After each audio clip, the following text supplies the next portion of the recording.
Very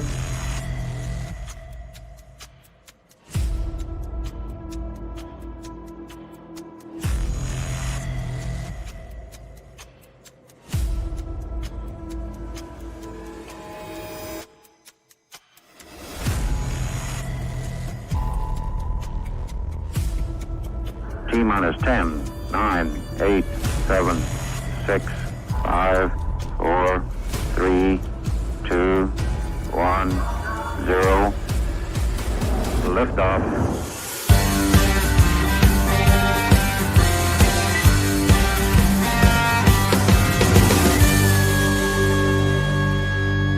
Shake it back! Does that feel good? Yeah.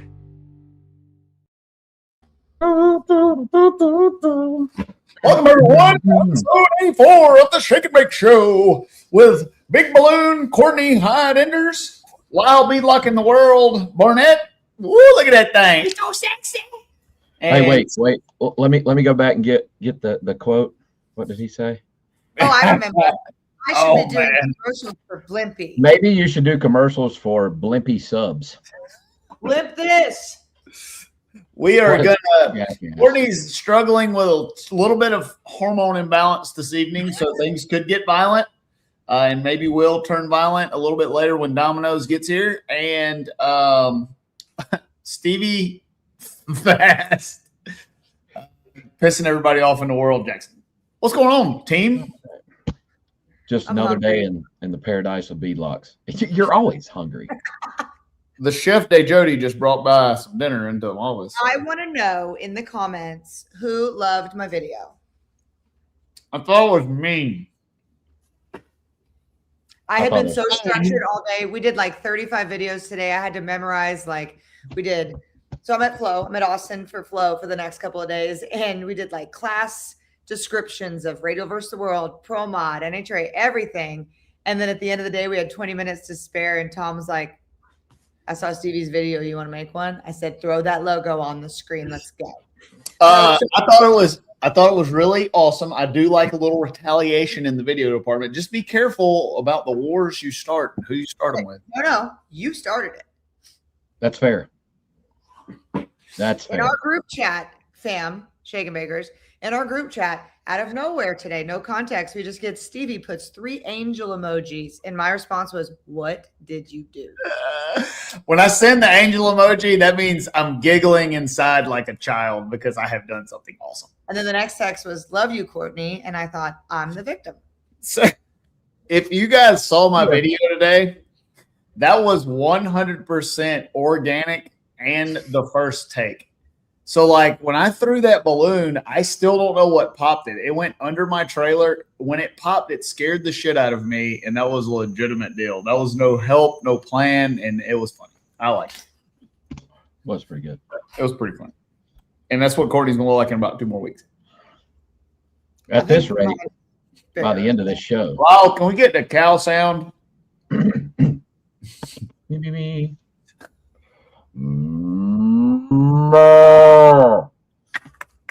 I want to see if we can get that as a ringtone and put it on Spotify. It's pretty good. I got cows across the street, and I talk to them all the time. Yeah. All right, so what y'all guys been up to? I've seen you guys a couple days ago. Racing's been hot. A lot of stuff to talk about tonight. You got some controversial stuff to talk about. We got some stuff. We got some new announcements busting loose. We got Virginia's pretty good. We got WheelGate to talk about, baptisms. We got all kind of stuff. Let's kick it off, Molly Lou Retton, with the highs and lows of the week. I don't know.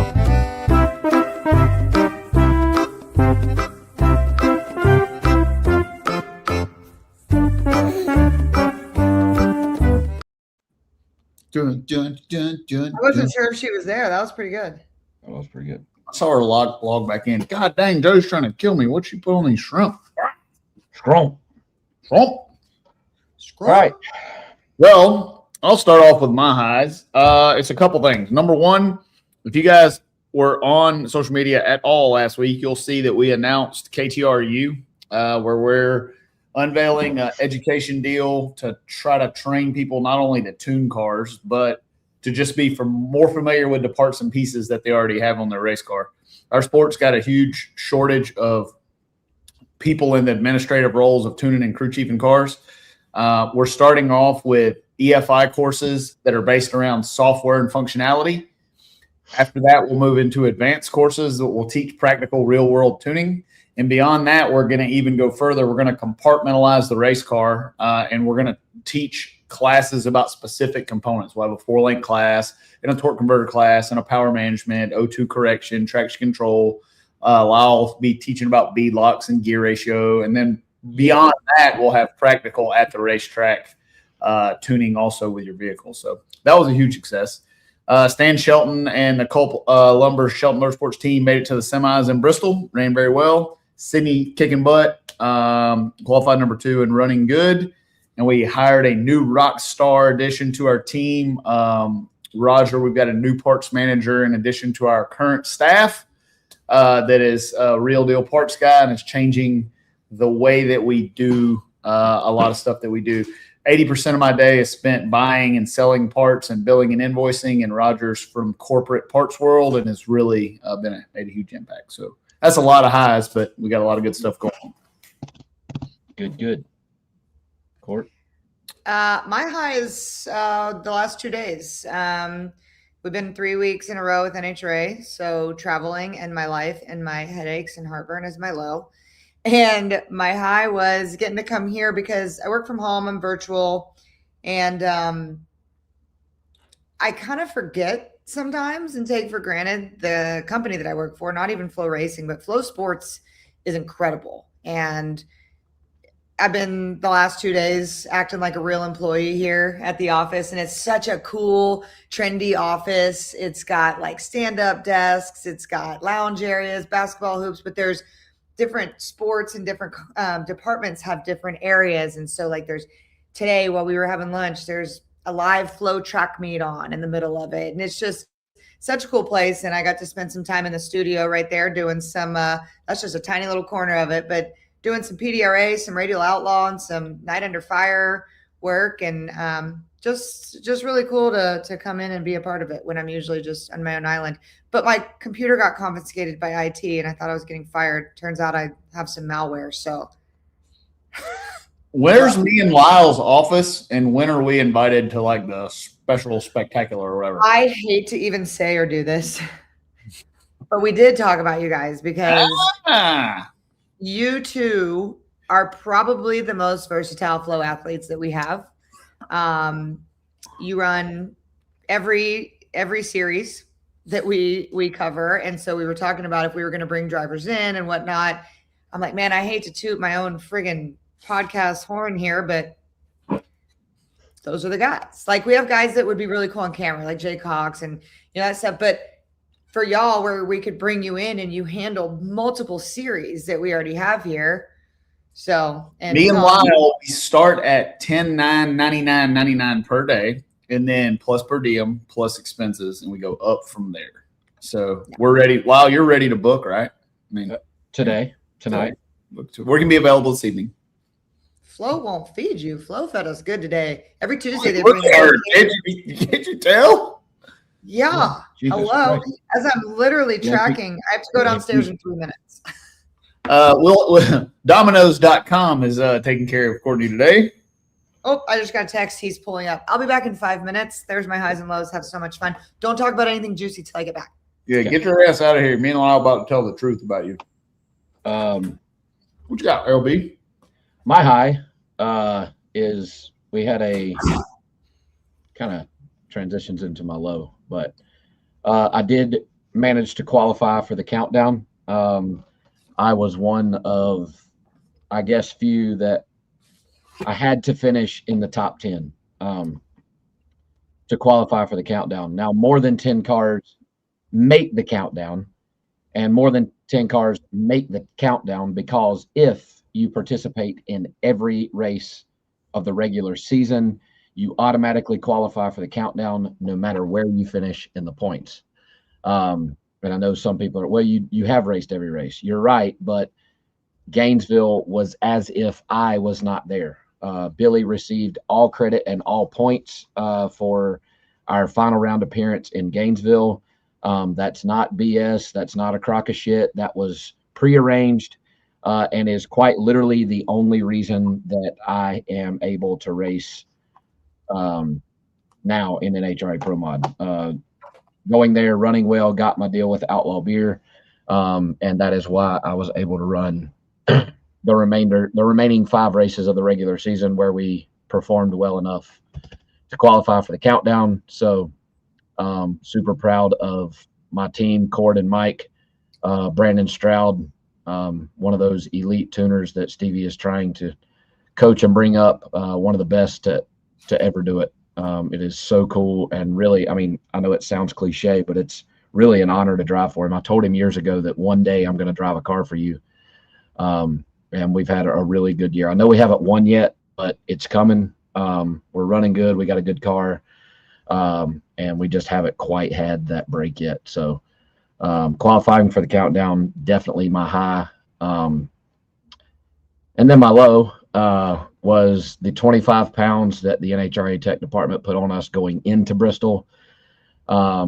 And a couple of reasons it's my low. One, it affected my combination, so naturally I didn't like it. 2, we were going to Bristol, where it is no secret that we were in the worst air and conditions that we've seen. The best that I remember seeing weather-wise, I think we qualified one time in 109.6 air, something like that was about the best we saw. Yeah, it was the best we saw when our cars went were 110. It was rough. Yeah, and that's a corrected factor that we look at. It kind of accumulates several different things. It gives you one common numerical value there, and that's kind of what we look at. Stevie looks at a lot. That's some of the worst air, probably the worst we've seen if you consider the water that was in the air. And if you know anything about our combinations, the centrifugal probably affected more than most others. And it showed. Billy didn't qualify. Derek qualified 13th, and I qualified 9th. So 0 centrifugal cars in the top 8. One that has qualified for every race did not qualify, and none passed second round. So, and I was, again, sour about it because it was my combo. 2, I think just the absolute wrong race to stack weight on for a couple of reasons. 1, we're going to Bristol. The air is going to slow us down anyway. And then also the last race of the regular season at 1.5 points.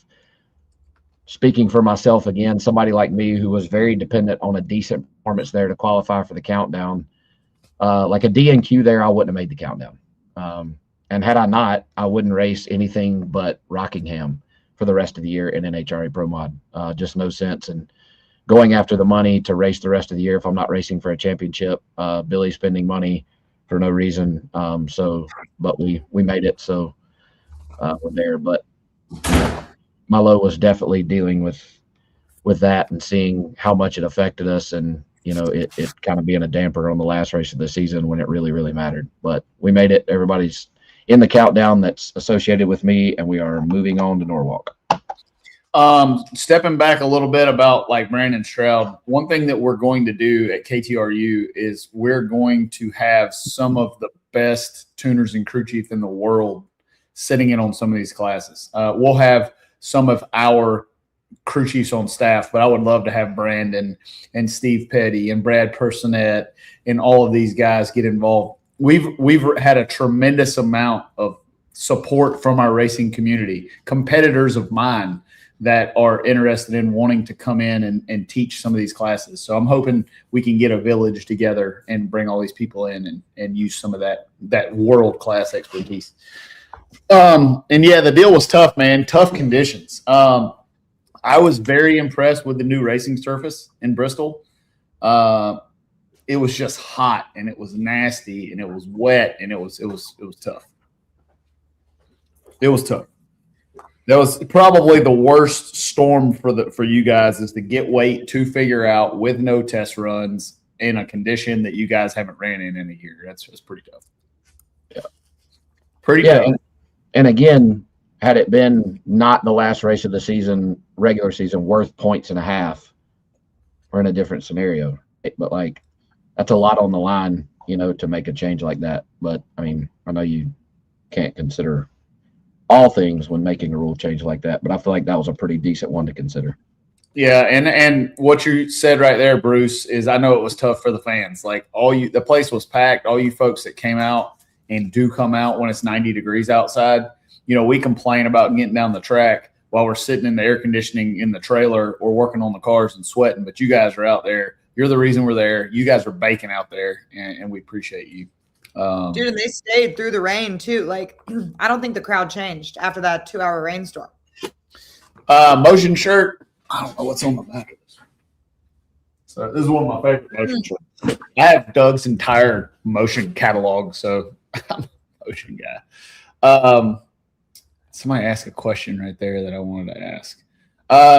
Phil won't teach a class, but I'd love for him to sit in on one. He was here today, and we talked about it a little bit. Somebody said ask a question that I wanted to Jody answer. sweated through 2 bras that day. 25 pounds on 8th mile. It's relative to how much horsepower the combination makes. We always say that it's 25 thousandths basically is a good gauge, is a thou a pound. On something, when you go to somewhere like Bristol and you add 25 pounds, it's a much bigger hit than if you go somewhere like Gainesville and the air is good because you have power to help it. But generally, you can call it about 200s. You know, 8th mile, I would call it on a standard barrow day of 2,000 foot. I'd call it 200s, 2 to 25, and quarter mile standard day, I'd call it about the same. Bristol, you probably saw 3 to 400s probably from that because there's no power to be made. I have a question for y'all on Bristol. Do you feel like, because I felt like Q1 for Pro Mod was pretty decent. Like, you know, I know you guys were dealing with other things, but like Q1 for Top Fuel and Funny Car was horrendous. It was a horrible show. They were trying to figure it out. Do you feel like it got better for you guys like it did them? And why was y'all's Q1 so much more? I think the track was great off the rip. I know we missed slow on Stan and Kevin's car. Jeff Pierce nailed it with Sydney's car and went number 1. But I think we had more track than what we had power.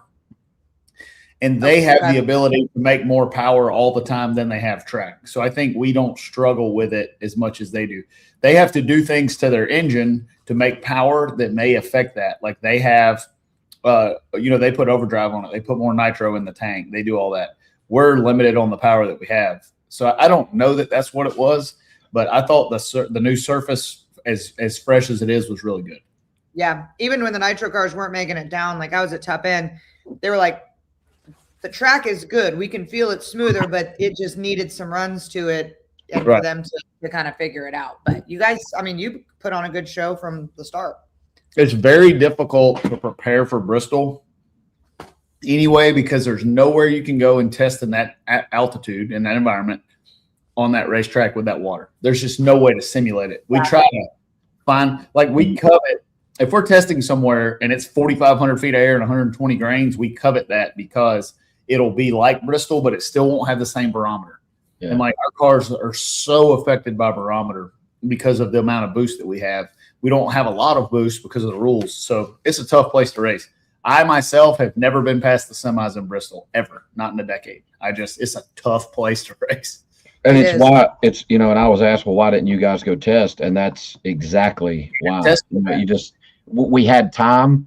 Rockingham, probably one of the best places for me, local, to go test one, but you go there, and this is not knocking the racetrack because it's awesome, but you learn absolutely nothing. And if anything, go backwards, you'll show up to Bristol and be completely lost. And that's why we didn't test. It did us absolutely no good. Even putting the weight in the car, it just wouldn't have helped anything at all. Yep. Really great question. My low. Hold on, I got to smoke through my low. Did y'all say y'all's lows? Yeah. Yes. The only low that I have is this is week 19 out of 21 in a row for me. I have 3 more to go, and I'm tired.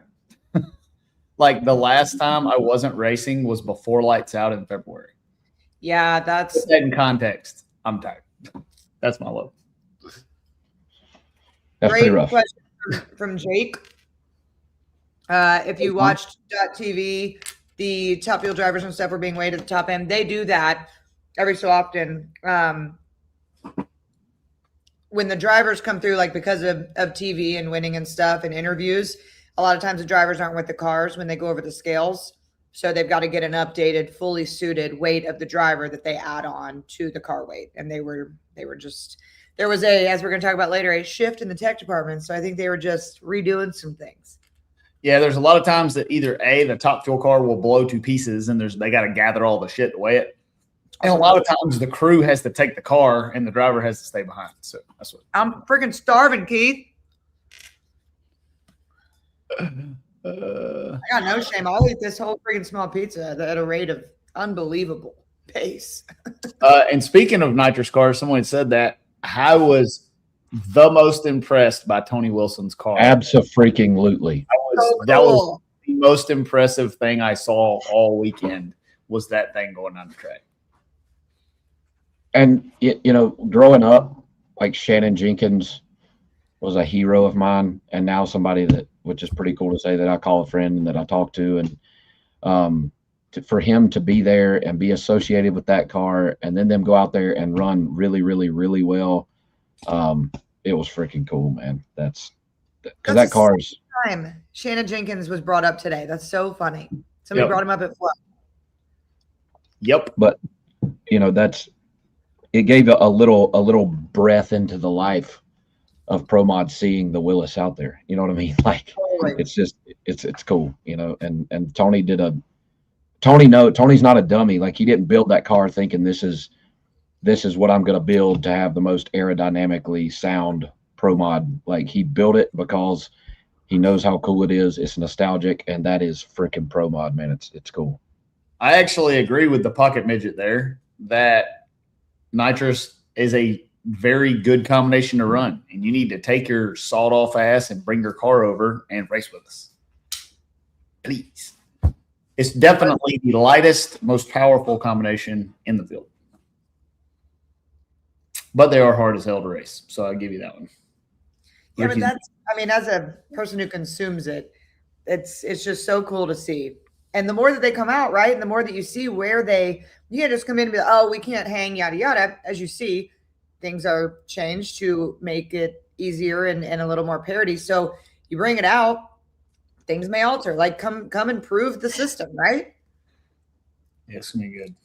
The one thing that we did this weekend is we stirred up a lot of shit. And if nothing else happened, we have stirred up some shit. Let's get on to NH. Before we get further deeper in the Bristol weeds, let's get back. We got to take a step back to NHRA Epping.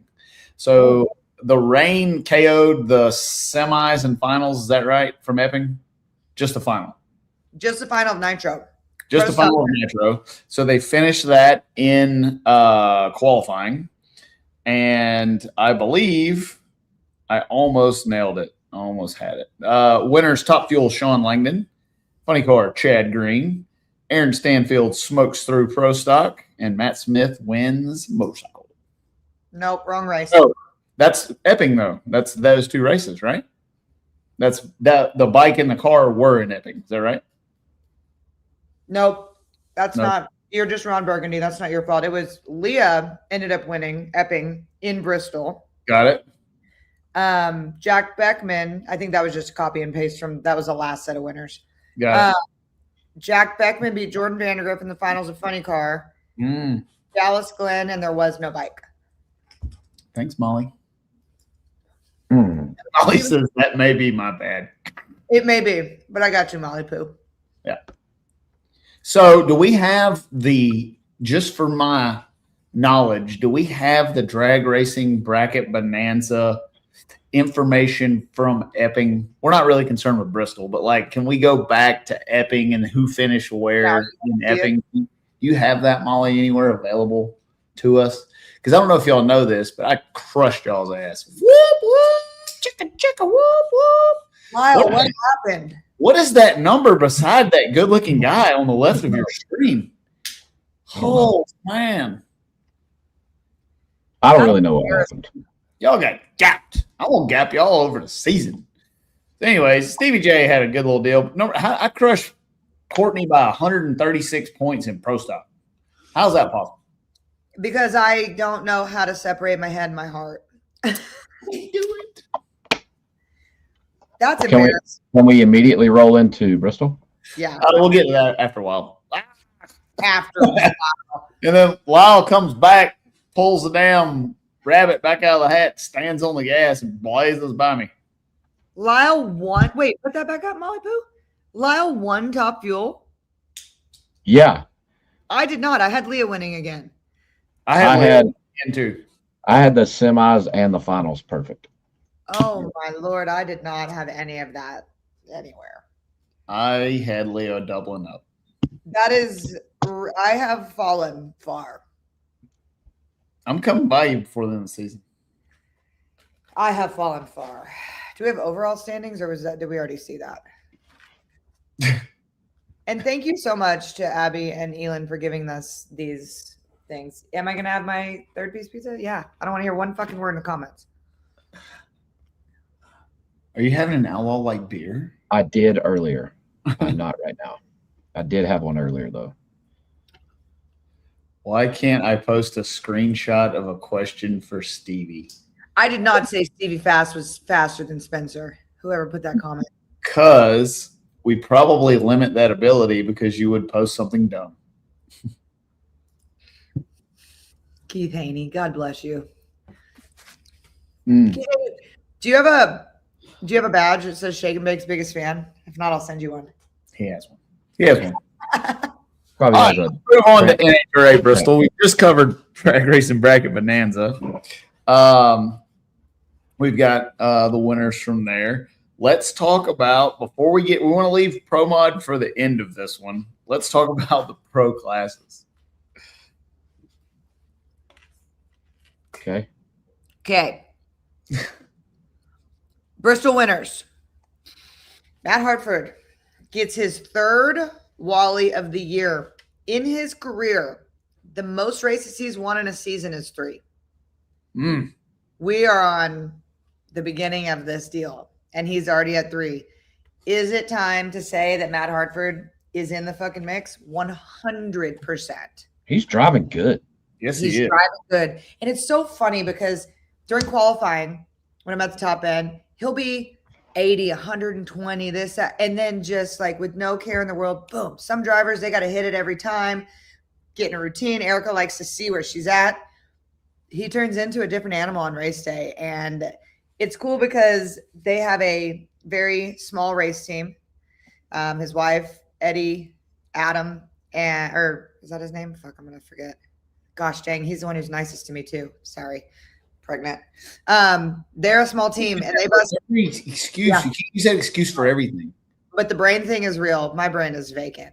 It is wild to see him, and yeah, he gets KB power, but they do what they want with that power. Like they don't get tuning help. They're not up in the crew chief lounge. They do their own thing. They were like that when they were at Elite. So that's pretty wild in the class to me. Antron Brown getting it done. I knew he was. I knew he was close. I just didn't know when they were going to break through. He's peaking, and that's great. And then funny car, Matt Hagan. I love you. I love watching you win. But Daniel Wilkerson, poor kid. I know, man. I want to hear his winner interview so bad, and my heart just breaks for him. Like even Matt said, man, I want Daniel Wilkerson to win a race so bad, just not against me. But God, it was almost like, and people love Matt Hagan, but when Daniel lost, it was like, oh, it's coming. It's coming though. There's a lot of folks knocking on the door in NHRA drag racing right now that are right there. I mean, just a tweak away, a quarter pound of air pressure here and there. I mean, like a little bit, 10th hour reaction time. There's a lot of folks. Normally there's 1 or 2 drivers in each class that just kick the shit out of everybody. And I feel like this year it's mixed up pretty good. Like it's a more level playing field than we've had in a long time. Oh my gosh, yeah, I agree. I think Funny Car is the new pro stock in competitive nature. There's 8 cars that can win the championship. Like, no shit. Woof. Gage Herrera's back. It's been a while. Vance and Hines is back. Vance and Hines is back. Was there any, because I don't know as much about motorcycle as I should, was there any parity adjustments to cause that, or they just have been working hard? Yeah, I don't know if they manufacture parity as much matches. There was a small weight break in between the last 2 races. I got to go look it up. Also, super cool to see Joey Gladstone back on a bike. Yes, yes. And a good one.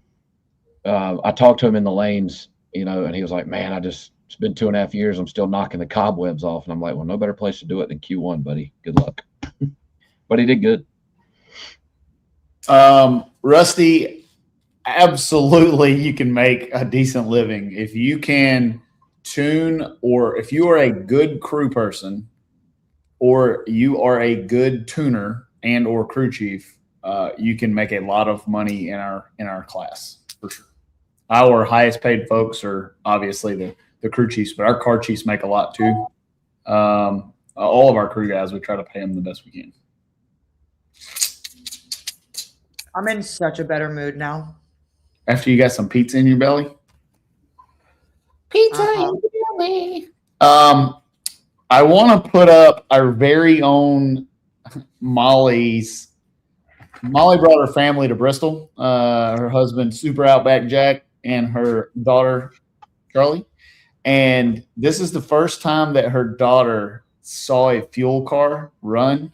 And this is absolutely authentic. And if this don't get your heart pumping, you're not a race car fan. We'll show you. This is Baptism by Nitro.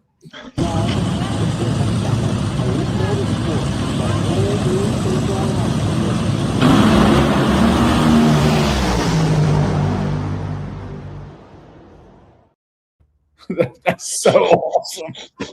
Molly, you're in trouble. You are wrecked. You are in trouble. You cannot fabricate like $1.5 million. You just don't know when you're going to spend it. Yep. Poor Grandpa Chuck. Oh, that's awesome. Yeah, that is. I love that video. That was freaking awesome. And she was having so much fun in the trailer too. The trailer is parked right by Spencer's, so I got to go over there a bunch and hang out with her. She was slanging shirts. Yeah, we were violating a lot of child labor laws while we were out there. We had to work in the trailer. Be all right. Good for her. Yeah, look how we all turned out. I'm broke for life. Me too. I've been broke for life my whole life. Through pain. That same thing happened to me. Not that young, but it was ruined my whole life. All right. Yeah, mine was that young, and that's exactly how I reacted. Yep. That's funny. I've been dancing around this, but we're gonna have to talk about it eventually. Let's talk about NHRA shaking up the tech department before we get to it. We had a lot of change in leadership at this event, with some folks flowing in, some folks being changed to a different role. What do you guys think about some of the changes in leadership? Well, let's mention the changes. Okay, go ahead. Ned Walliser is out. He is no longer. He is on what the press release said was advisory position. I don't know what that means, where he'll land, but he is out, and Josh Peterson is now the new head of tech. I would not ever want to be the head of tech, ever. Worst job ever. I mean, it's the most. Half of everyone hates you all the time. Lonnie Grimm is still the tech director, right? Yes. Yeah. Okay. Yeah, and Lonnie, poor Lonnie, everyone loves Lonnie because he was a racer and before, but he still is in a horrible position. And that's the best case you can be there, is be respected as a racer going into that. But there's a lot of things that are out of his control. Yeah, and that's I was going to read. A lot of the tech guys get a bad rap about making decisions. The thing is we just don't ever know if you're yelling at the right one because we don't understand the hierarchy behind it. So that's the thing. Well, that's why Jake just takes the brunt of all of it most of the time. Jake just gets beat to death. So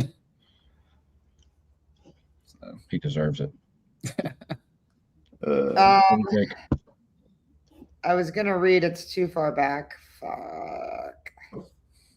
I was going to read the exact deal, yeah. Like the lost luggage claim at the airport. It's funny. What? It's a funny comment. The tech guy job has to be like the lost luggage claim at the airport. Nobody's ever happy to talk to you, ever. That was like me getting called into IT today. I about shit my pants. NHRA reorganizes competition leadership as Walliser moves to advisory role. Well, there you go. I don't know what that means, but I'm sure we'll see some changes coming down the pipe pretty soon. Yep. So, yeah. All right, let's talk about WheelGate. We have to talk about WheelGate. We got to get into it. Because it's going to be long-winded and smoky, and that's why everybody's here. Okay, so Molly, do we have the video of the second round eliminations loaded from Bristol? You got that video.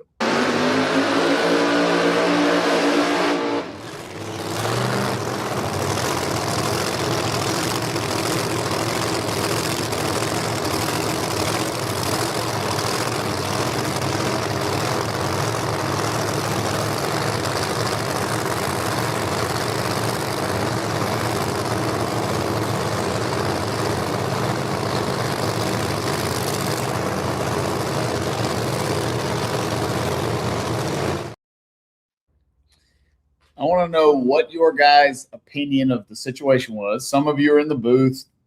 Some of you are competitors. Some of us race. What is your opinion of that situation and the call that was made?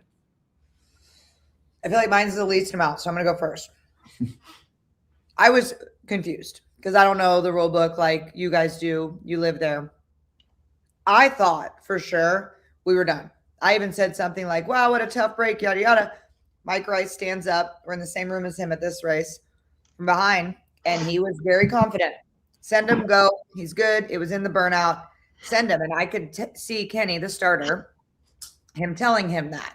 So my thoughts, which are not going to matter near as much as y'all's, it's very clear that that's what it says in the rule book. Do I think that makes sense? Fuck no. That's insanity.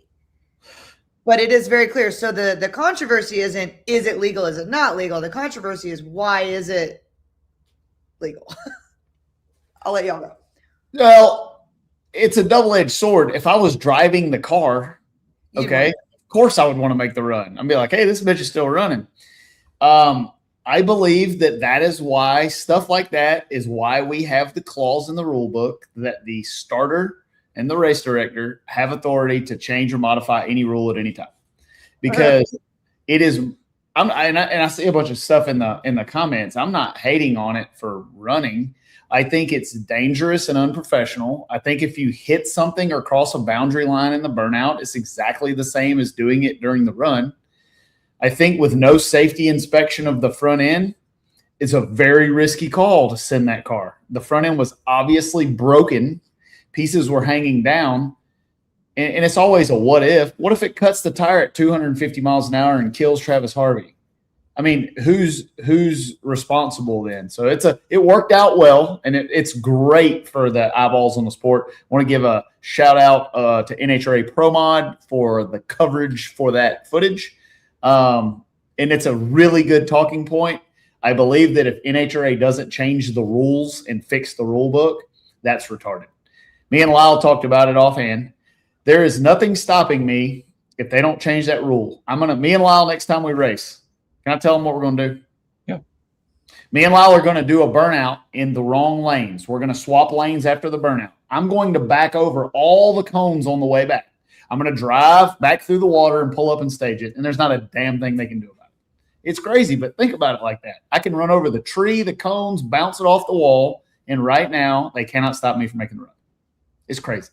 Yeah, and I made a Facebook post not long after it happened, that I've seen some shit, but today may take the cake. And I think some of the people directly involved with that team in that situation thought I was talking shit about, but I absolutely was not. Like, honestly, kudos to Jason Collins for even being able to keep it together, right? Sure. Like, I know he was 90 on the tree that run.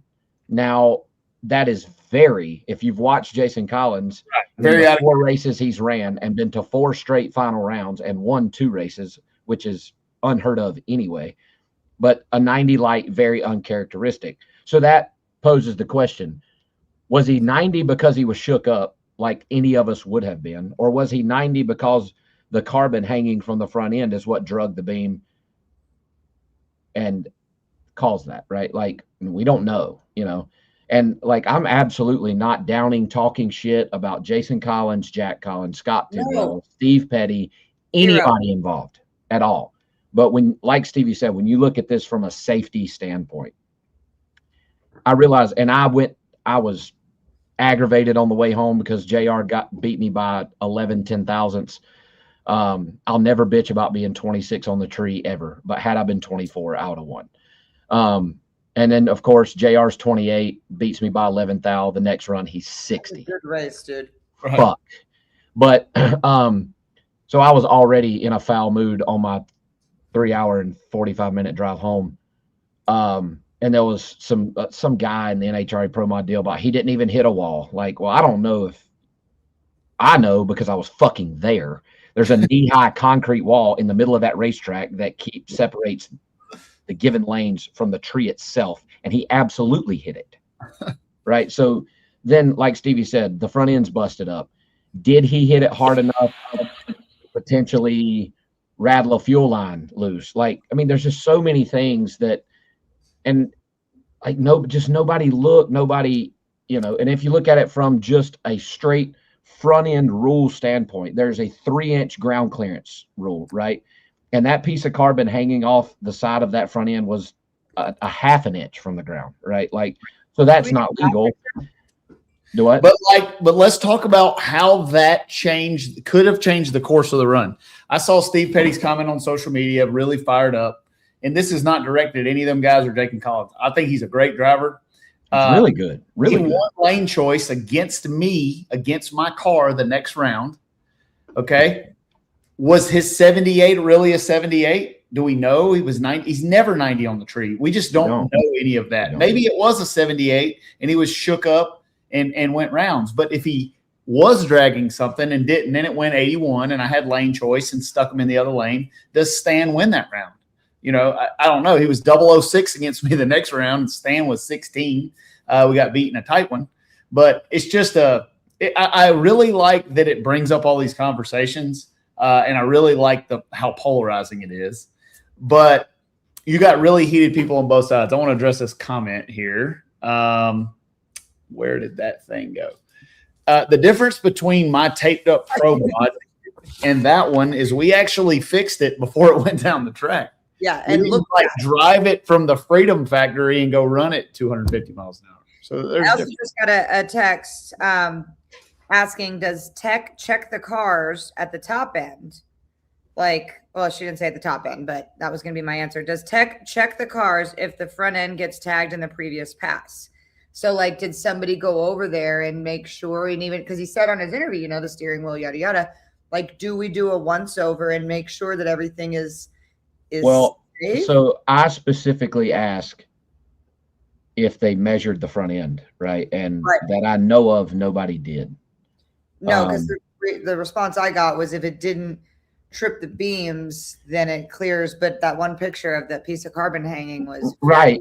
And I saw your text back to me was that, you know, and like, well, how do we know that's not what he left on? You don't know what held the tree, you know. I mean, we don't know, you know. So I don't know. I mean, again, kudos to Jason Collins for keeping it together. Drove really good the rest of the race. You know, Mike Stravinos, 5 thou red in the final, went low for the event, but turned it red. Jason Collins had to abort, kept it off the center line, which he was really close to not doing, and ended up winning the race. So, you know, I mean, Scott Tidwell and those guys are having a hell of a year. They're winning Outlaw Pro Mod races. They're winning NHRA Pro Mod races. They're winning Little Gangster races. Ken's won an RVW race. You know, I mean, they've had just a stellar year. And, you know, and again, I'm not freaking talking shit about those guys. I like, and, you know, I've driven for Scott, continue to drive for Scott, love all those guys. Yeah, this ain't personal. No, Everyone's not happy all, for Jason. But, you know, I would like to know, you know, had that been, I don't know, just because Stevie's on here, had that been Stevie and they were in the other lane, shut me off and drug me out of the car. But regardless, how would they feel, right? You know, I mean, I know how I would feel if I was in Jason Collins' car and exactly the way that he feels. Like, oh no, car was good. We made the run. We won the race. Fuck what everybody else thinks. You know. Yep. Fair. That is the most like deliberate example of when it is your day. You 100. Nothing can stop you, right? Nothing can stop you. Yep. Yeah. 100%. And hey, just Pete, if you ran over the tree in the Dodge, would they allow you to run the Dodge? Is what I'm questioning. I want to answer this question about courtesy staging. Absolutely not. Courtesy staging is not for our class. I believe you can stage that thing any way you want. I promise you he didn't mean to double bulb that car because if you double bulb the right driver, I am going to make you, and Lyle is going to make you eat it. I mean, you're going to, by the time I come in, if it was around like that, and if I was Travis Harvey and the man crashed into a Christmas tree and they let him run and he double bulbed me, it's going to be out of gas before I stage it because I'm already going to be mad. I'm not going to be thinking about it. Yeah, my car is immediately going back in neutral. And I mean, I might open the door and fan it a couple times. Like I might go out there and run over the 60-foot cone or just back into the water box again or something. I'm absolutely not staging. Again, my perspective very different than y'all's, but calling this as it happened, which I should have pressed my cough button because I was floored by all of it with race control, whatever. But when I finally got over that they were going to let him run, and then the double bulb happened, there's a video of me and Galvin from behind, and my hands are on my head, and I'm like, what is happening?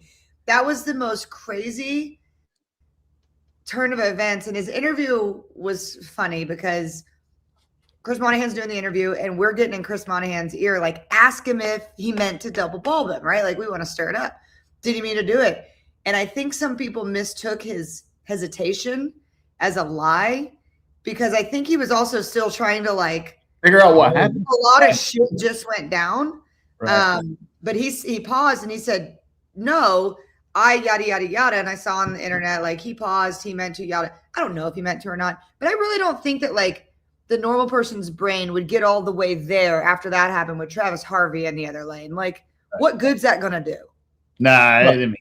Look, read that comment. She said she pointed out the carbon was hanging down because she thought it was tripping the beams, and she's on the team.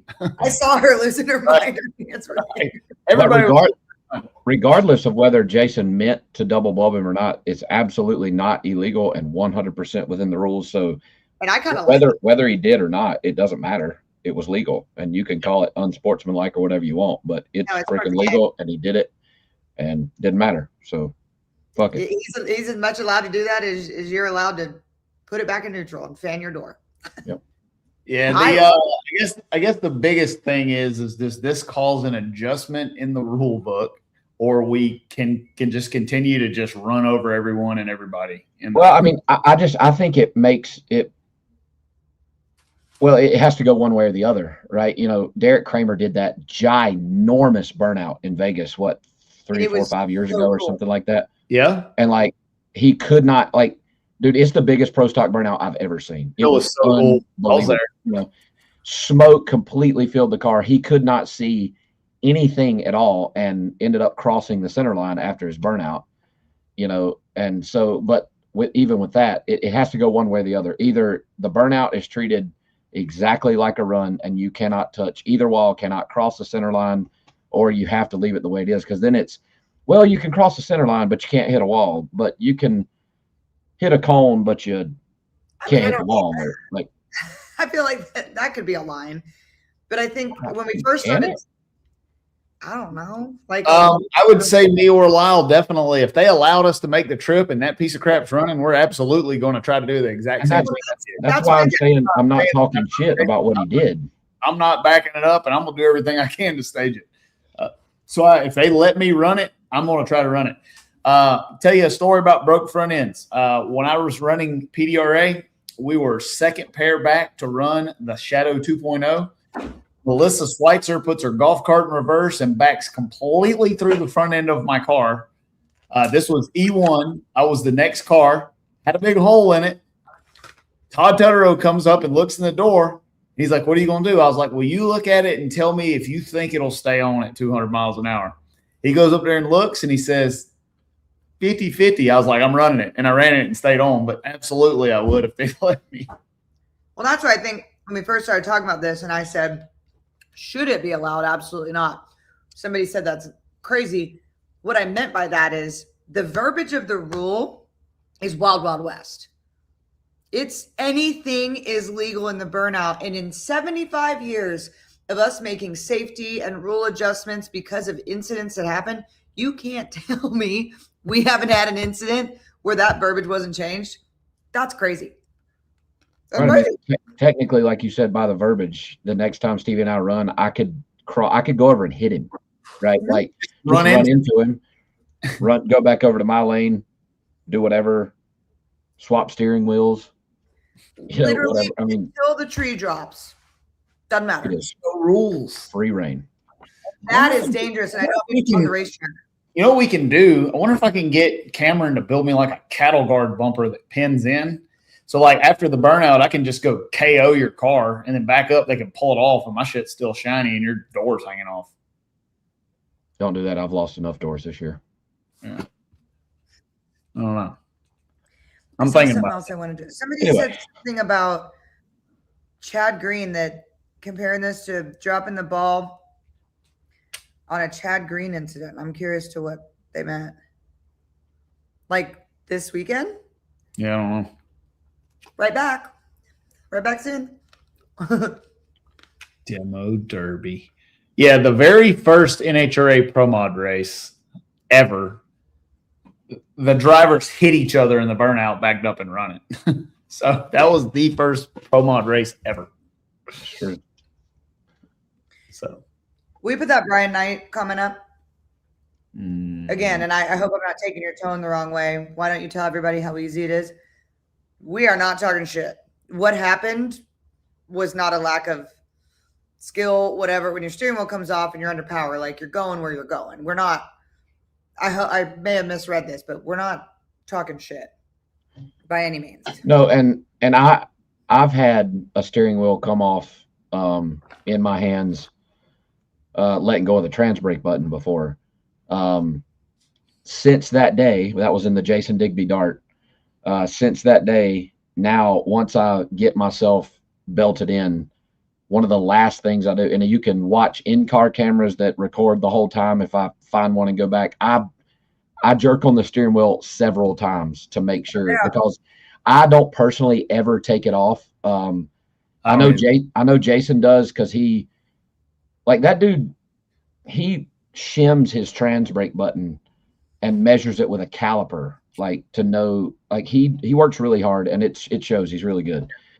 So he takes his off. If he's a little slow, he'll go in there and shim it out, and if he's a little quick, he'll take some out. You know, I mean, he does things to help himself. But so I'm assuming that's why he probably had it out the round before.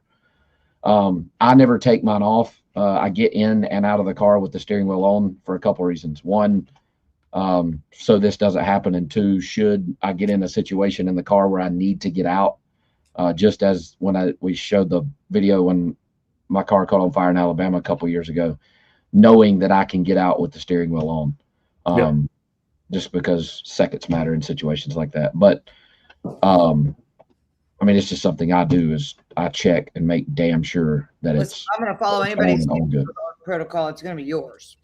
The last thing I do before I fire the car every single time is I reach up, I bump the kill switch, I bump the parachute back, I bump the fire bottle cable, and then I grab the steering wheel and snatch them. And then I fire it. So one comment about Chad Green. If you guys didn't see the video, he did not hit that cone. Like, there is a very good video of that thing getting sideways and the header exhaust blowing the cone over, which is not a penalty. Cannot be. Many times I've had parachute come out and grab the cone or blow the cone over. That's not. I mean, you got to think now. They have to get really close, but pro stock motorcycles can knock a cone over and not hit it.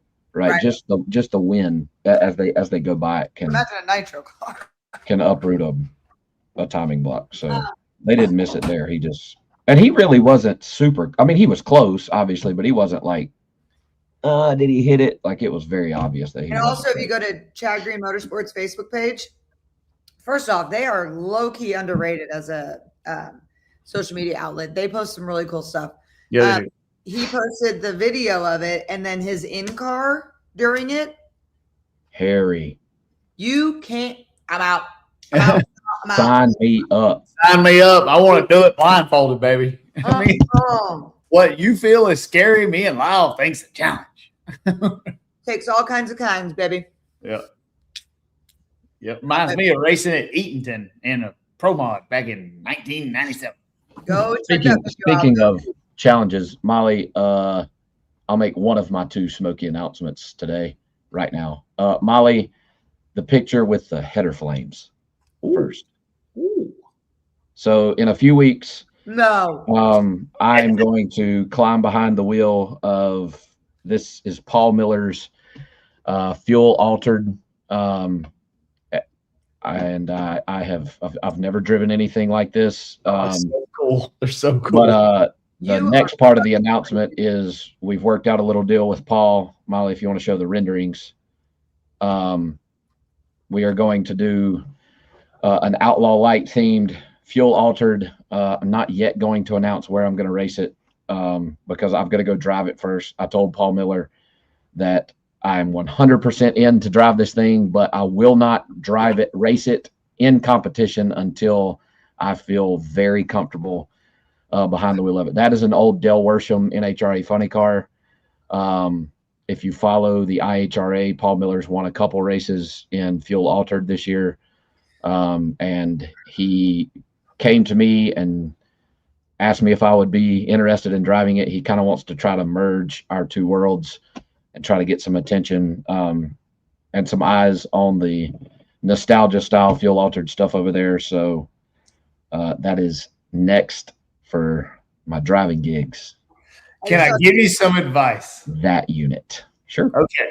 So you know how so all the fans ask us all the time, what is it like to drive a pro mod?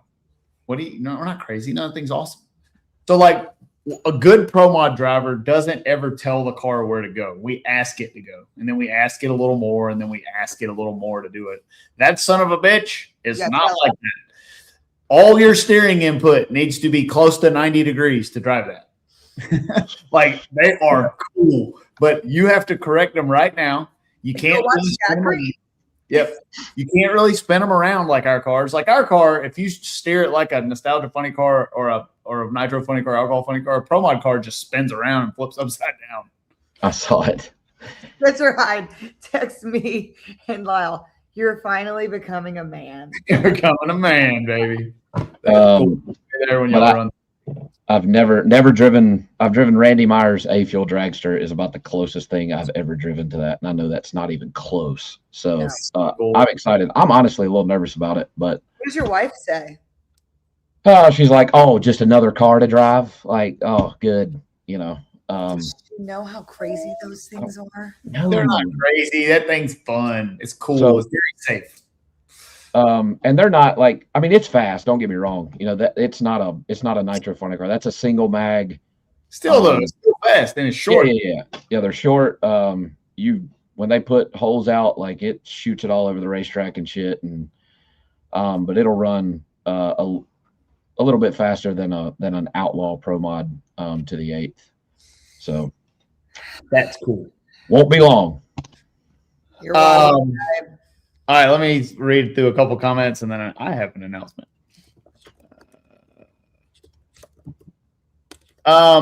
So the ECU manufacturer is much more dependent on how comfortable the person that runs or owns the car is. We have nitrous cars that we run on Fuel Tech. We have nitrous cars we run on Holly. It's whatever the crew chief likes to use for that application. Everything Jeff Pierce works on in Pro Nitrous is Fuel Tech. Everything Jeffrey Barker works on in Pro Nitrous is Holly, and they both run about the same and both do a very good job with it. So I don't think that's why we're teaching more than just a Fuel Tech class or a Holly class, is because we really want to be able to teach people how to use ECUs that they're comfortable with. And we'll do some of the other manufacturers too. We have crew chiefs here. We can work on anything that there is here. We're just starting with the 2 most prevalent that most people like to use. All right, go ready for Stevie J announcement? Yeah. Okay. So, Mr. Miyagi. I don't know if you saw on social, but a couple of weeks ago, we debuted the new SF1C centrifugal engine package. Through a year of development, on-track testing, and dyno testing, we believe that it is finally ready to throw our hat in the ring into competition with the, I see we got the parental advisory up now, with the SF1C. So this weekend, we will debut the SF1C at the IHRA Triple Crown in Jeff and Dave Pierce's Purple Heart, and I will be behind the wheel of that unit. That is the vehicle I raced at World Series of Pro Mod with a SF1 screw blower. We have converted it to a centrifugal over the last couple of months, and they asked me to drive it this weekend, and I'm super excited to go drive that thing. So we'll see if the SF1C is capable of making the field. Excited about it. It's awesome. That's going to be fun. Going to be fun. I never have any announcements. You can announce all kind of stuff. You can announce that the pizza's on the way upstairs. I mean, whatever you want to do. Oh, okay. It was, and it was good. That's good. I'm in Austin, so a guy on a bicycle delivered it. Sweet. Yep. Flat hood, flat earthing is all happening. We have a lot of our customers are swapping to centrifugal now. So we are just in the development business. So we are working that direction to make sure that we can feed them with what they need to win. So this is a good question. We're actually working with Fuel Tech. Fuel Tech and Anderson are on board. There will probably be classes where Luis and some of the FT education instructors will sit on this. This is not a competition. We're working with Fuel Tech and with Holly to further that education. So whether it would be more or less, I wouldn't view it as more or less. I would just view it as where you think the best place for you to be is. They have a great course. Our instructors have all been to the Fuel Tech course, and we're kind of working together. This is not about a competition. This is about trying to train a new army of people that can tune cars. Yeah, the pregnancy was a big announcement. You got to make an announcement. Oh, yeah, that's true. Yeah. Okay, thanks. I just feel like you always got shit going on, and I just do the same thing every damn week. That's because me and Lyle live our life drinking through a fire hose and are trying to hang on. And sometimes that creates some cool stuff. That's also true. And your day is coming. Your day is coming.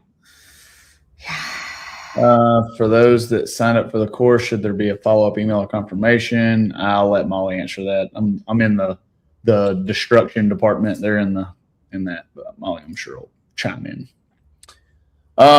He doesn't know. All right. With that said, we have turn things a little somber here. We lost a really iconic pro mod racer this week. Shane Molinari passed away this week driving a hot rod. If you guys didn't know Shane, he was probably the scariest guy I've ever beat. Every time we ever raced, I would tell him beforehand, if I outrun you, please don't kill me.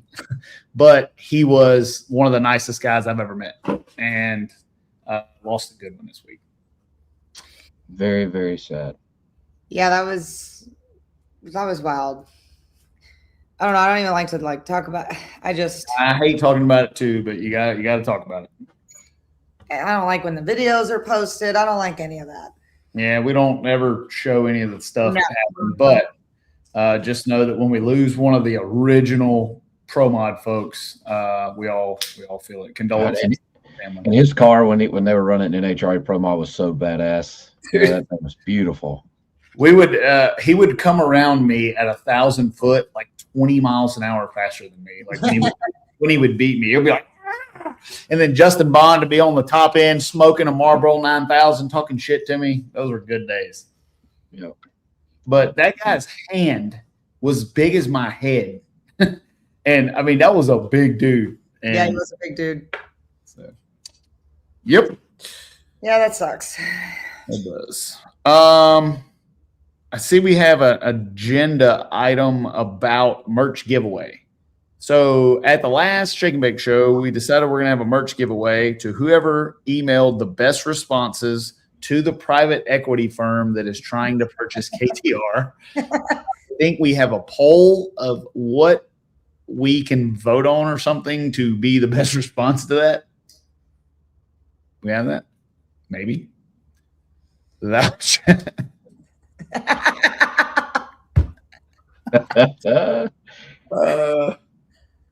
that is a good one right there.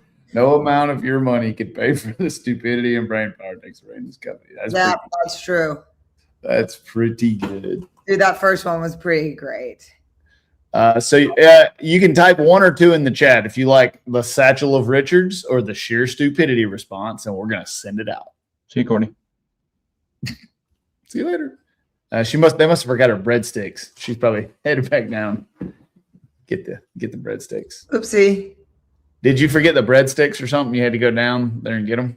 No, see, now that I have a new computer, none of my passwords, nothing is saved on this thing. So I tried to comment and it took me to the login to the StreamYard page because I'm as a guest. It's pretty even. Very close.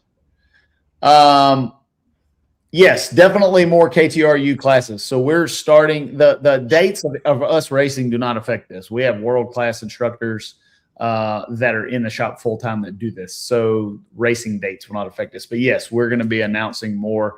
Our first class is Thursday, and we're going to get through the first couple, and then we'll announce more dates. Ooh, it's pretty close. The Richards are winning. If I could vote that one's pretty good.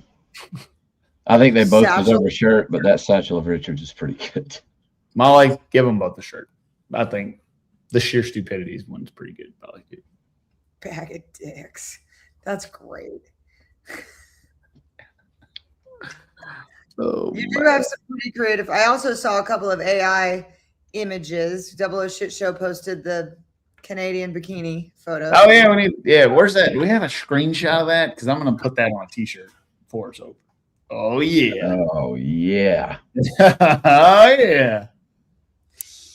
Yeah, and then somebody in our comments made his own too, and I have a Confederate flag bikini with a tattoo on my belly that says "Powered by Canadian Decisions." That's funny. What the hell? That's funny. Do you want me to kind of run down this Drag Illustrated thing? Hold on, I want to release my new hat. Oh, I'm sorry. We've got a brand new KTR hat. We have brand new leather patch die cut KTR hats. This one's a little dirty because I've been demoing it for a little while. I believe we have them ready for sale at KillenTimeRacing.net. If we don't, Molly, I'm sorry. Yeah, there we go. We got them in stock. New design, one of my favorite hats. I've been wearing it for the last couple of races. Stop by at KillenTimeRacing.net. KTR driving school. I don't know if you want me to teach that. Sometimes I suck at driving, so we'll get Lyle to teach that one.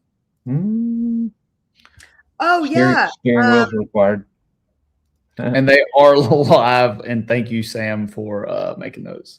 Super Sam has been a tremendous asset to our company. She's doing a great job designing stuff, doing all kinds of stuff. She was the driving force behind the KTR dog park. Did y'all see the KTR dog park? I did. Yeah, that's sweet. Yeah. Bring all your animals over and hang out. While you're making your dyno pulls, you can bring your animal and put them out on the dog park. That is very cool. I'm trying to figure out what kind of water feature we want out there. So, like, I want palm trees and, like, a fountain. And then some people say that's overkill, but we need something to jazz it up. Just have it like a statue of a fire hydrant and water coming out of it. You need, like, a splash pad. Cameron, to get that done in about 20 minutes. That was a good idea. That's a pretty good idea. A big fire hydrant. It's unique. Fountain. But you're still not going to help with the shade department. They need some shade. I want to put one of them Japanese bonsai trees out there, but I think it takes a long time to grow. What goes on inside your head? Is a Japanese bonsai, is that a real tree? Yeah, it was on the Karate Kid, man. Okay. I mean, didn't you see? I've never been to Japan, but I'm sure. I mean, I feel like you just made that shit up. No, I think had one. Daniel's son was awesome. Japanese bonsai tree. That's there's the man. Yeah, Mr. Paul Miller. Oh, look, there's a car. You guys are all wild. Yeah. Wild. I saw a comment about Rick Ware and their announcement with old Billy today. There it is, or Jeff. I don't know why it's Billy. That's pretty wild. I've been seeing him at the racetrack and on the starting line, and I knew something was brewing, but I didn't know it was going to be all that. It's pretty exciting. Pretty exciting. On the fly, I have another announcement. Jacob wants to build a giant KTR logo that doubles as a water fountain. That's a good idea.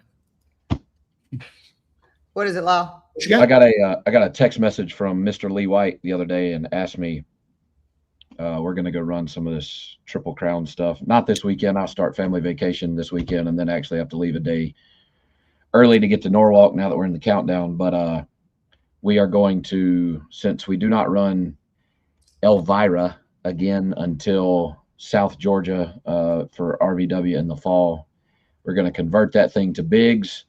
Lee asked me what flavor nitrous bottle I prefer, and we're going to run that thing at Outlaw and Pro Extreme Outlaw, whatever you want to call it. Obviously, there's no weight there, 128 over with a little squirt, and see if we can't maintain and lower this screw blower record. So I'm excited about that. Oh yeah, I forgot. That is exciting. You guys are going to have a lot of fun with that. Yeah, and Lee White's he's a really good tuner. Period. Obviously, nitrous cars, turbo cars, blower stuff, but that dude flat thrives in some high overdrive screw blower shenanigans. So I am pumped up. Yeah, it's going to be. I'm excited to watch all those guys that are. I'm glad y'all are the ones knocking the heads off that thing over there. Molly says, "Shout out to Rev Mind for keeping Steve focused for the first time in his life."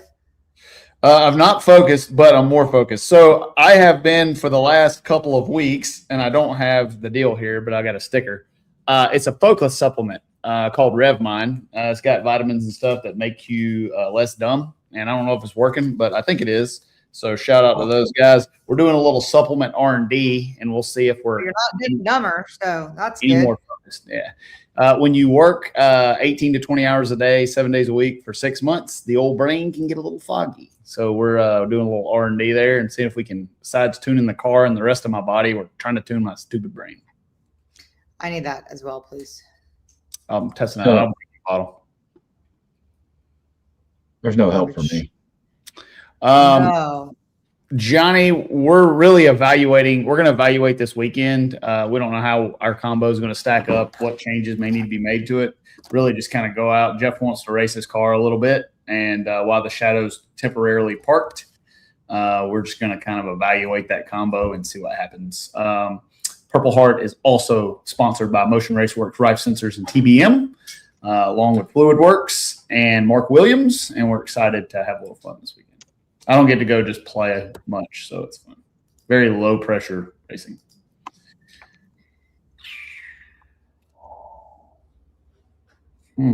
That's pretty good. All right, let's roll through the. You want to roll through the Drag Illustrated stuff?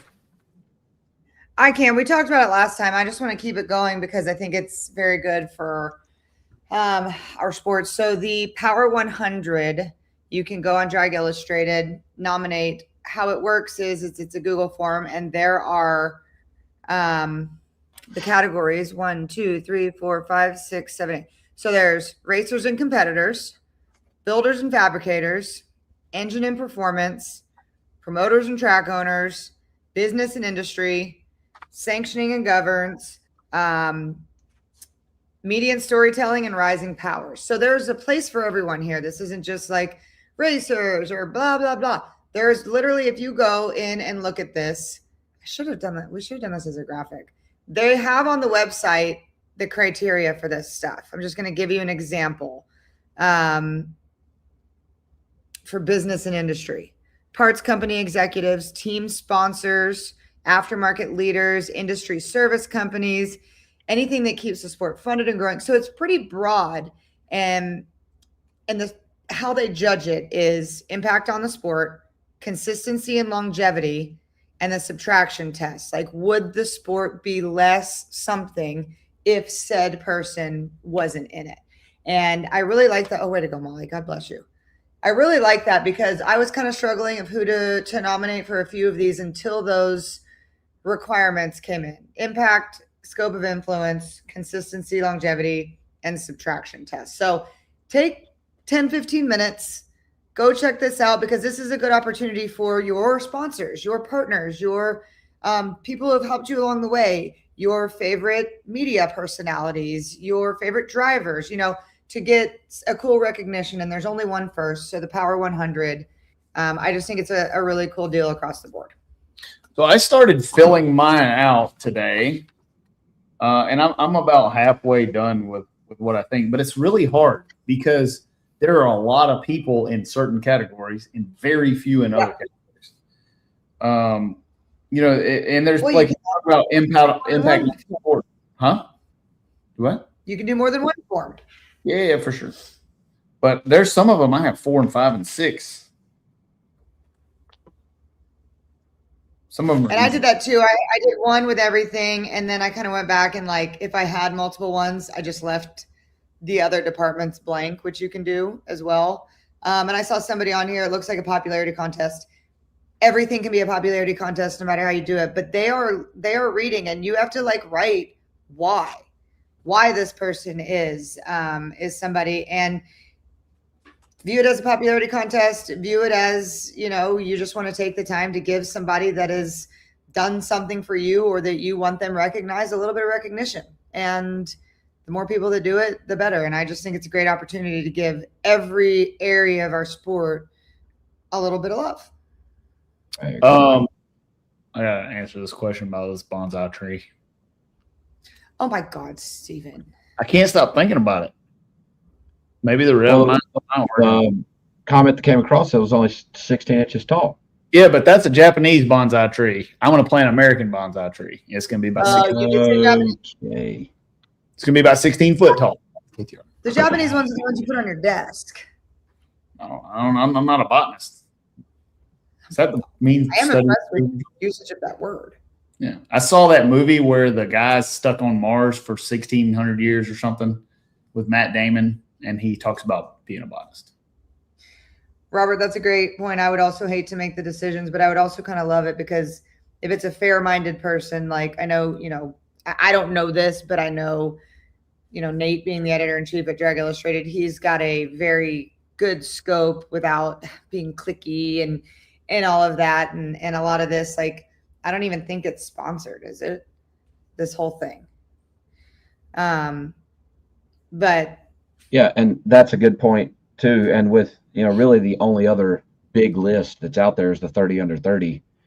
There are a bunch of people who weren't eligible for that from the start, right? And this is an opportunity for people. They're going to have 50 under 50, and I'm getting in that deal. Were you in the 30 under 30, Lyle? Are you that young? Yeah. God dang it, Stevie. Yeah. You need 50 under 50. Yeah. Yeah, I'm only a whopping 35. Seriously? Yeah, I was born in 1990. Golly, I was not born in 1990. The day after Christmas, to be exact. I know your stupid birthday. When's mine? Yours is November the 14th. Wow, Mom. Is Stevie my better friend? I'm just saying, Stevie has a photographic memory, so if I ever heard it, Stevie's autistic. Leave him alone.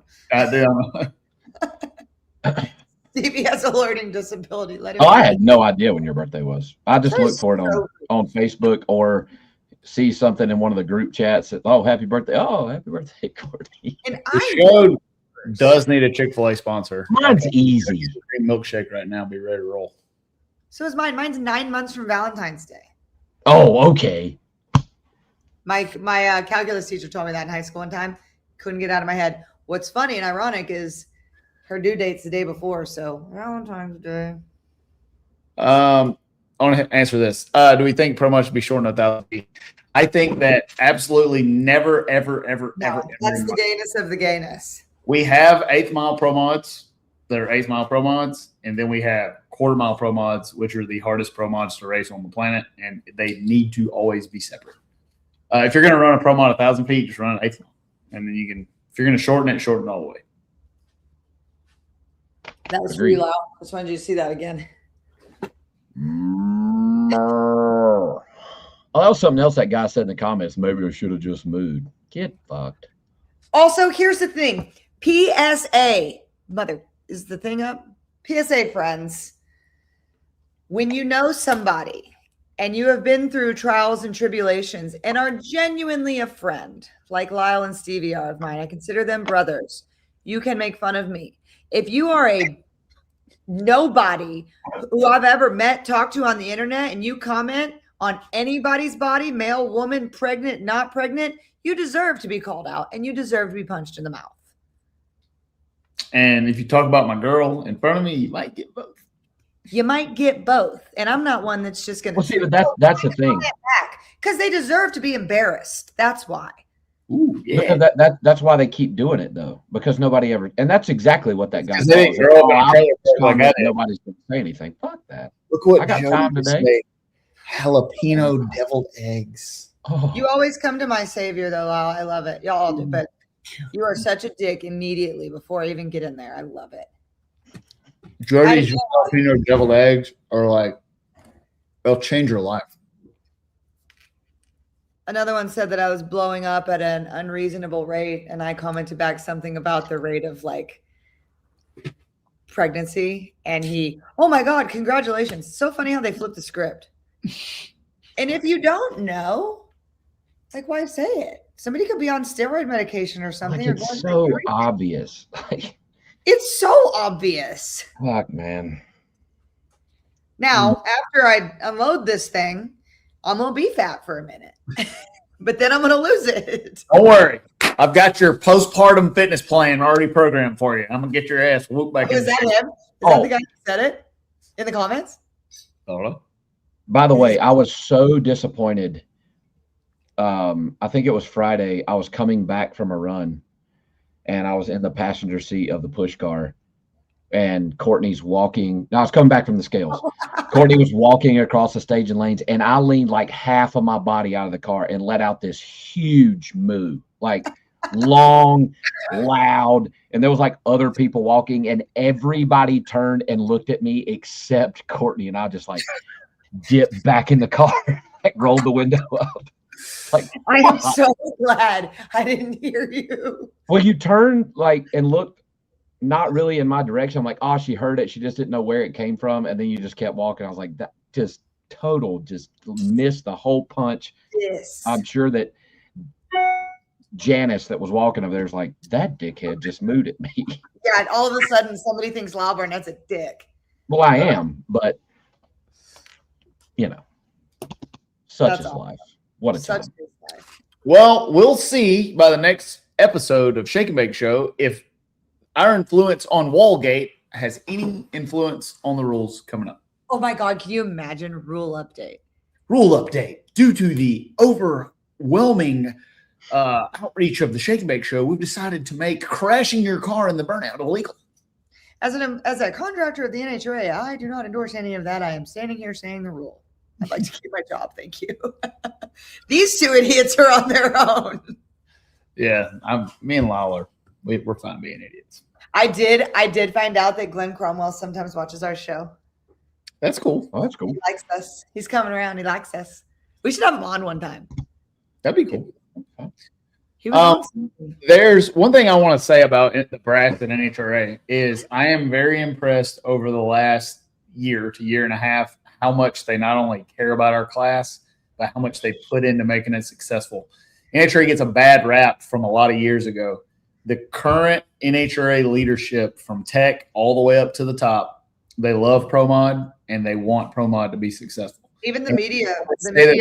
Don't know what you're talking about. You're not involved in it day to day. You don't sit in with meetings in them every day, every week like I do. They very much are invested in our class. Well, but from the outside looking in, like we have, not from me, but to the fans that watch, like we have our own little segment on Fox, and like we're included in pre-race ceremonies. We have our own introductions on the stage, you know, and they don't have to do that, right? Like they they care about what we're doing. They like the class. You fans like the class, and that's a good time. Like anytime you get the opportunity to tell the NHRA how much you like Pro Mod, comment on their social media. Like any of that matters. They see it and it helps us, and it's free. It's just like I ask you guys, which it'll lead me right into my final announcement for this show with the Outlaw Beer thing, right? Like when you guys buy it, when you see it, when I share something, like talking about it, right, wrong, or indifferent. I hate it. I like it. I love it. Whatever. It doesn't matter. Like just engaging in what they're putting out there. But this is it for my announcements. I just found out a few minutes ago that Outlaw Light is going to stay with me through the remainder of the season. We had a deal through the regular season, and I told them up front, like, let's get there first, kind of reevaluate, see where we're at. I got to make the countdown before we continue on. I did that, and Mark Stockseth sent me a text a while ago, and they are going to continue on with me and sponsor me through the countdown and for the rest of the season. So I am in through Vegas, baby. Before you go, heck yeah. before you go on this, to reiterate what Lyle was saying, that's awesome. Love it. Shout out Mark Stockseth. The biggest way that you can help NHRA Pro Mod and NHRA realize, because they see the involvement, right? I took, we get all these algorithm courses and whatever through Flow, through the content stuff, and just learning what is hot right now in rewarding engagement is sharing. Like it used to be, sometimes you go comments, likes, whatever. If you send a video as a message to someone, or if you share it on your page from where it is, or repost it, or put it on your story or whatever, those numbers go back directly. So when we go live to social for NHRA Pro Mod, or even all of our socials, anyone you like, that is the new way to do that. So they want to see the sharing thing. Send it to, like, as a message on your story, on your profile, whatever. But that's the way that you can help, because the more active that it is on social for NHRA Pro Mod, the more that NHRA does, because that's how we got into this deal. So that's my soapbox. Yep. Amen. Preach it. And absolutely, Georgia's taking the national championship in baseball. Go Dogs! And while we're here, how about those Carolina Hurricanes winning the Stanley Cup, baby? Pretty cool. Whoop, whoop. Yeah, and the Knicks, fuck. Yeah, well. Hey, do you have a hockey rink in your backyard up there? Guarantee we will soon. Well, during the winter, sometimes, yes. Yes, we're going to clear some land and build a house here. Oh, man. You're going to be fresh, baby, fresh postpartum, and it's going to be cold as fuck up there. I'm just going to go sit on the ground. Forget that ice pack I'm going to have to sit on. I'm just going to go sit outside. Going to be a pleasant person. No, what I'm going to do is I'm going to have the baby there, stay through Thanksgiving, and on Christmas, we go to Florida, to the Heights place in Florida, and usually stay there a couple weeks. I am quite literally, poor mummy, I am staying there until probably late February. I am going to spend the newborn months in Florida. So I ain't playing that game. So if anybody wants to come see me or meet the child, I'll see you in Florida. If you want to meet the unit, come on down to Florida to the beach. Taking name suggestions, because we're fucking. Are you going to have your Canadian bikini on with your maple leaf? By March. If I'm not hot again by March, I'm going to be sad. You need That's to my goal. March ain't very long. I know. Like you ain't going to just like leave the hospital and get on the treadmill. Like, it'll take a while. I know, but I'm doing workouts and doing the things, like I'm hoping, but I'm also 40, so maybe not. So I'm going to do my best. But everybody be fucking nice. Are you peeing on yourself yet? No, not yet, but I did have a questionable sneeze the other day. Oh, man. Sneezes hurt, man. These freaking tendons right here are like ripping. And so every time I cough or sneeze, as soon as I sneeze, I go, oh! I'm a real joy to be around right now. Dude, I hit the lottery when I turned out to be a guy. I don't know how y'all do it. Wow, we hit the lottery, buddy. I have never been anywhere. I've never been like an over feminist, but it's unbelievable. Men could never, and some women should never. Bullshit. It's bullshit. You couldn't. I can do anything you can do. I can do better. I can do anything better than you. Hey, was that Mark Stockseth that just put that comment up? Yeah. No, you can't. Yes, I can. No, you can't. Hey, Mark, if you're watching, read your. Okay, you just did. Never mind. I want to see if they have announced this yet. I agree, Capri. I was thinking about putting my thoughts onto my TikTok, but only TikTok. I want to do all of the things I have asked ChatGPT since I got pregnant. You'll find out real quick how dumb I am. I don't know if y'all want to see my ChatGPT search history. It's mostly about airplanes. That's what I felt like today when IT took my computer. I'm like, they're going to see everything I've ever Googled. Hey, if you're a bottled beer drinker, have y'all seen that Outlaw is now bottling beer? Oh, I like that. Yes. So in the past, up until now, it's only been cans, and they are now bottling Outlaw beer. So if you're a bottled beer drinker, Outlaw's coming for you. It's Outlaw's for you. You like be an outlaw. That's copyright. Sobriety is really taking a toll on my life. Are you counting the days so you can be a wino again? Not just for that. I just want to sleep normal. I want to feel like myself. You're about to have a kid. That's over. Yeah. No, like feel normal. Spencer's, we got to figure it out. It says every non-mother yet. We got to figure it out. I've got a 15-year-old, and I still don't get to sleep through the night sometimes. I have a 9-month-old on my stomach or my side. Like I want to sleep physically how I want to sleep. Which God bless Melissa, as much as I'm gone having to take care of both kids, but she is my 9-month-old is currently recovering from salmonella. So that's been fun. And yeah, your sleepless nights have just been your happiness and stuff. That shit's over. It's over. Me time and stuff like that. Oh yeah, I know that's over. But at least I'm 40. I lived a good life. I had a great adult life. That's what I tell everybody all the time. They're like, you work at KTR 100 hours a week. Don't you get tired of it? And I'm like, I had a whole lifetime worth of fun already. Like I've done all of it. There's a limit to how much fun that you can have until your fun card is maxed out. And my fun card was maxed out for a long time. Yeah, I could use a little settler. I was thinking about it the other day when like all the young kids at the hotel, like even Lyle, I came down and had a water with Lyle because I'm like, I'm not hanging out. Like I used to be a lot of fun. And then the next night I was like, nope. I've had the fun. I went to dinner with myself in Bristol one Saturday night because I didn't want to like be out for a while. I walked into the Outback, told the waitress, I was like, here's $20 for you. I said, I want to be gone in 35 minutes. Boom. I ordered appetizer, dinner, done, ate, 30 minutes. I'm in the parking lot. I was like, ding. And to all the comments, I was definitely joking about having it figured out. I was very much joking. I have no clue what is lying ahead.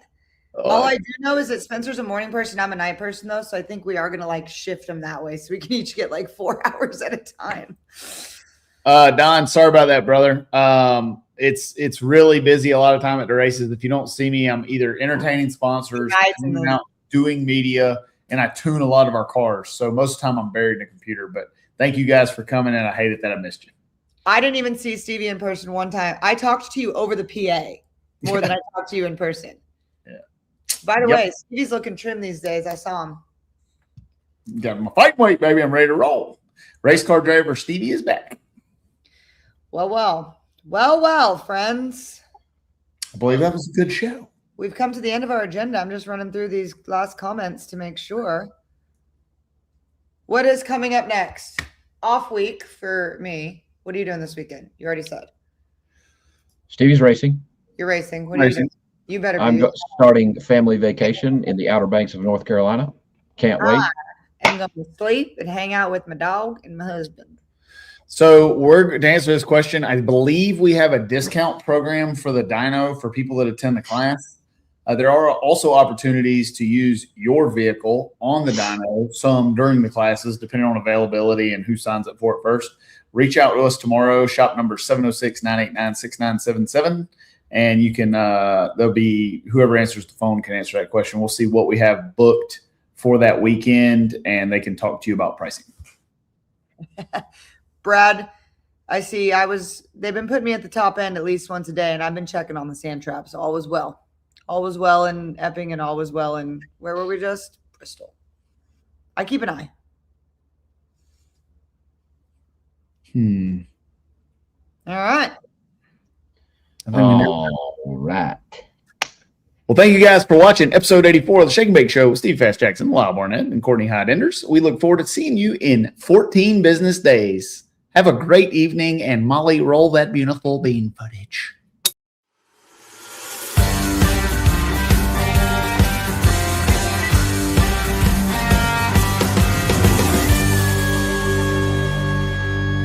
Shake it back! Does that feel good? Yeah.